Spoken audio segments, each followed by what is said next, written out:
Le décor est presque irréel, celui d'un film de science-fiction. Nous sommes quelque part dans le désert du Nouveau-Mexique, au sud des États-Unis. Dans des containers comme celui-ci, des soldats font la guerre, à distance. Il leur suffit d'appuyer sur un bouton pour qu'un autre être humain meure, à des milliers de kilomètres en Afghanistan ou ailleurs. Un homme a bien voulu nous raconter ce qu'il s'y passe.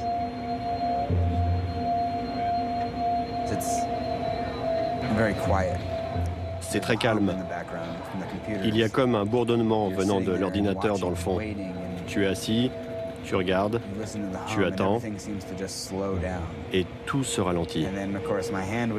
Et puis ma main me fait mal, à force de tenir le manche qui dirige le laser.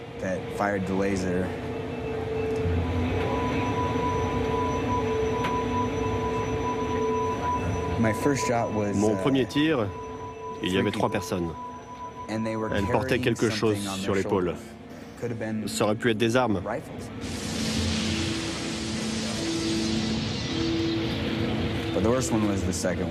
Mon plus mauvais souvenir, c'est le deuxième tir.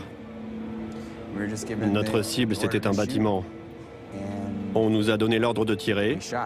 On a tiré. Il ne restait que quelques secondes avant l'impact. 5 secondes. Et puis un enfant a surgi à l'angle. Le bâtiment s'est effondré. On a observé la scène.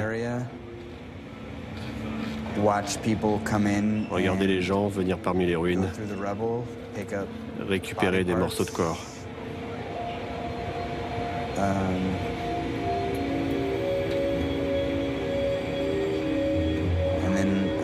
Et puis je suis rentré chez moi. Ces mots sont extrêmement rares. C'est la première fois qu'un opérateur de drone parle avec une telle franchise. Les drones, ces avions sans pilote, commandés à distance. Ils sont devenus l'arme de prédilection de Barack Obama dans sa guerre totale contre Al-Qaïda. Dans la plupart des cas, il s'agit de frappes très précises contre des membres d'Al-Qaïda et sa nébuleuse. Une guerre téléguidée, sans frontières, supposée sans risque. Sans risque pour qui? Avec quelle transparence?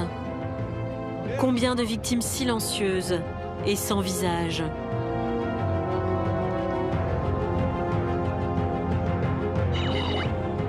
Du désert du Nouveau-Mexique aux confins du Pakistan, nous allons dessiner les contours de cette guerre secrète, au cœur de la guerre des drones.